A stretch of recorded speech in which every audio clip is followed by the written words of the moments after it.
नमस्ते स्टूडेंट्स और स्कॉलर्स। आज के इस एक्सप्लेनर में आपका स्वागत है। आज हम अभिसम्य अलंकार की उस प्राचीन और जटिल टैक्सोनॉमी को डिकोड करने वाले हैं जो अक्सर बहुत मुश्किल लगती है। पर फिक्र मत कीजिए, ये सेशन आपके लिए एक परफेक्ट स्ट्रक्चर्ड स्टडी गाइड होने वाला है। तो चलिए बिना किसी देरी के सीधे टॉपिक पर आते हैं। आज का हमारा सिलेबस 4 लॉजिकल ब्लॉक्स में बटा है। पहला, द कोर फ्रेमवर्क। दूसरा, द 3 ऑमनिसियंसेस। तीसरा, द 4 रियलाइजेशंस। और अंत में द अल्टीमेट रिजल्ट। इन भारी भरकम कॉन्सेप्ट्स को ऐसे 4 हिस्सों में बांटने से ये पूरा स्पिरिचुअल रोड मैप याद रखना काफी आसान हो जाता है। तो शुरुआत करते हैं हमारे पहले सेक्शन से, द कोर फ्रेमवर्क। अब जरा इसकी स्केल को इमेजिन कीजिए। अभिसमय अलंकार मुख्य रूप से 8 केंद्रीय श्रेणियों या कैटेगरीज पे टिका है, जो आगे चल के 70 छोटे छोटे उप विषयों को कवर करते हैं। एग्जाम्स के नजरिए से सबसे कमाल की बात क्या है पता है? अगर आपने इन 8 मेन कैटेगरीज पर अपनी पकड़ बना ली तो उन 70 पॉइंट्स की समझ आपको अपने आप आ जाएगी। ये बिल्कुल एक मास्टर की तरह है। अब आगे बढ़ते हैं सेक्शन 2 की तरफ, द 3 ऑमनिसियंसेस, यानी 3 सर्वज्ञताएं। हमारी लिस्ट में सबसे पहली कैटेगरी है सर्वकार्यज्ञता। इसकी परिभाषा या कहें इसका लक्षणम क्या है? आसान शब्दों में ये वो ज्ञान है जो एक ही पल में, जी हां, सिर्फ एक क्षण में घटनाओं के सभी पहलुओं को भांप लेता है। ये माइंड की एक अल्टीमेट इंस्टेंटेनियस स्टेट है जहां कुछ भी छुप नहीं सकता। अब इसके क्राइटेरिया और लिमिट्स को ध्यान से सुनिएगा। इसके भेद या प्रकार 2 हैं, विस्तार और प्रकृति को जानना, या फिर आप इसे 22 अनाश्रव ज्ञानों के रूप में भी देख सकते हैं।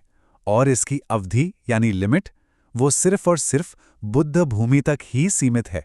स्टूडेंट्स, इसे हाईलाइट कर लीजिए। ये ज्ञान विशेष रूप से केवल फुल बुद्धहुड के लिए ही रिजर्व्ड है। चलिए अब दूसरी कैटेगरी पर आते हैं, मार्गज्ञता, जिसका सीधा मतलब है रास्तों का ज्ञान। ये वो महायान अनुभूति है जिसे उन 3 मार्गों की गैर निहित प्रकृति को समझने वाली प्रज्ञा द्वारा हासिल किया जाता है। किसी भी प्रैक्टिशनर के लिए इस ज्ञान को डेवलप करना नितांत अनिवार्य है।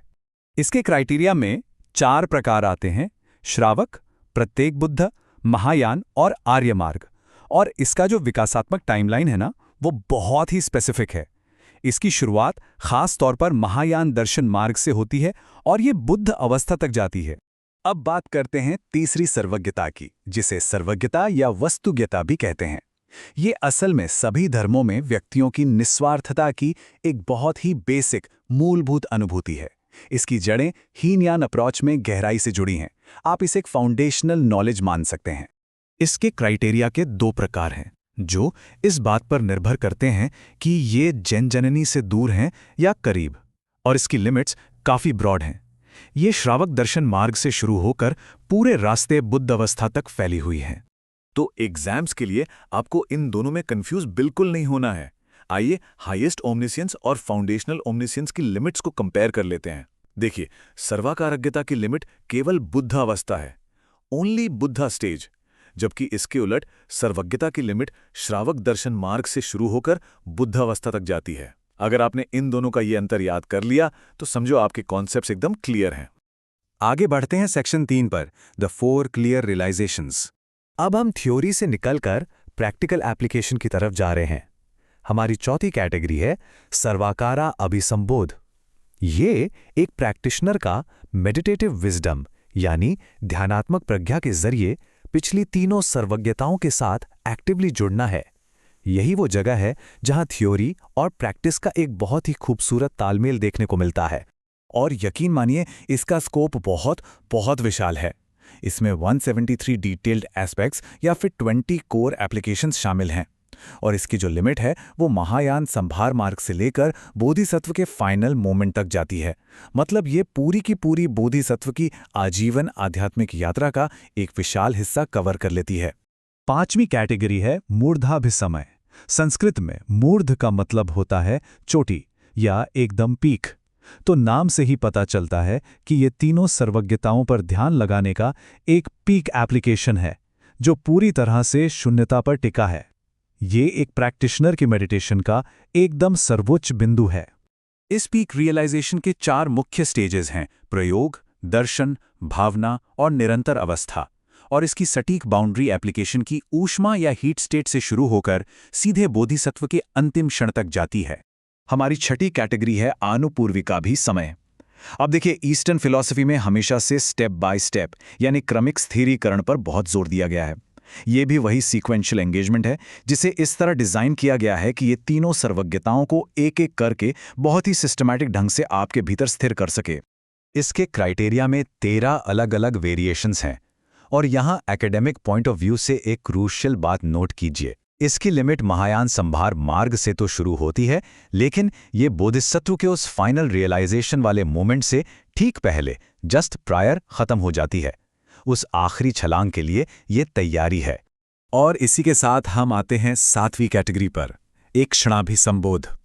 इतने लंबे और क्रमिक अभ्यास के बाद ये वो एक्सप्लोसिव और इकलौता मोमेंट है जहां कोई प्रैक्टिशनर एक ही झटके में, एक सिंगल पल में तीनों सर्वज्ञताओं पर पूरी महारत हासिल कर लेता है। इसके 4 स्पेसिफिक वेरिएशंस हैं और हाँ, इसकी लिमिट बहुत ही रेस्ट्रिक्टेड है। ये सिर्फ और सिर्फ बोधिसत्व पथ के एकदम आखिरी स्टेज में एग्जिस्ट करता है, जिसे चरम भविक बोधिसत्व अवस्था कहते हैं। इसके आगे कोई और स्टेज नहीं है। अब इन 7 बेहद मुश्किल और डिमांडिंग रास्तों को समझने के बाद आपके दिमाग में एक सवाल जरूर आना चाहिए, आखिर इन संज्ञानात्मक मार्गों को पार करने का अल्टीमेट फल क्या है? ये सारा का सारा अथाह अभ्यास आखिर हमें ले कहाँ जा रहा है? चलिए इसका जवाब ढूंढते हैं हमारे आखिरी सेक्शन में, दी अल्टीमेट रिजल्ट। हमारी 8वीं और बिल्कुल आखिरी कैटेगरी है धर्मकाय, यानी ट्रूथ बॉडी। ये वो अल्टीमेट रिजल्ट है, फ्लॉलेस क्वालिटीज की वो स्टेट है जो तीनों सर्वज्ञताओं पर किए गए गहरे ध्यान के एकदम पीक से पैदा होती है। आप इसे इस पूरे स्पिरिचुअल रोडमैप का सबसे प्योर और अनब्लेमिश्ड नतीजा मान सकते हैं। इस टैक्सोनॉमी को वाइंड अप करते हुए इसके क्राइटेरिया को देखते हैं। इसमें 4 बॉडीज आती हैं: स्वभावकाय, ज्ञान धर्मकाय, सांभोगिकाय और निर्माणिकाय। इसकी लिमिट स्ट्रिक्टली केवल बुद्ध अवस्था तक है। और सबसे दिलचस्प बात, ये 8 कैटेगरीज इतनी परफेक्ट हैं कि ये उन 70 उपविषयों के आखिरी 4 को अपने अंदर बहुत खूबसूरती से समेट लेती हैं। मतलब इन 8 ने पूरे 70 को कवर कर लिया। जरा सोचिए, एनलाइटनमेंट जैसी चीज का नक्शा तैयार करने के लिए कैसी शानदार मैथमेटिकल और फिलोसॉफिकल सटीकता की जरूरत पड़ी होगी। क्या सच में इतने असीम ज्ञान और मोक्ष को इस तरह के नपे तुले और परफेक्ट स्टेप्स में बांधा जा सकता है? ये सोचने वाली बात है ना? खैर, इसी गहरे सवाल के साथ हमारा आज का ये एक्सप्लेनर यहीं पूरा होता है।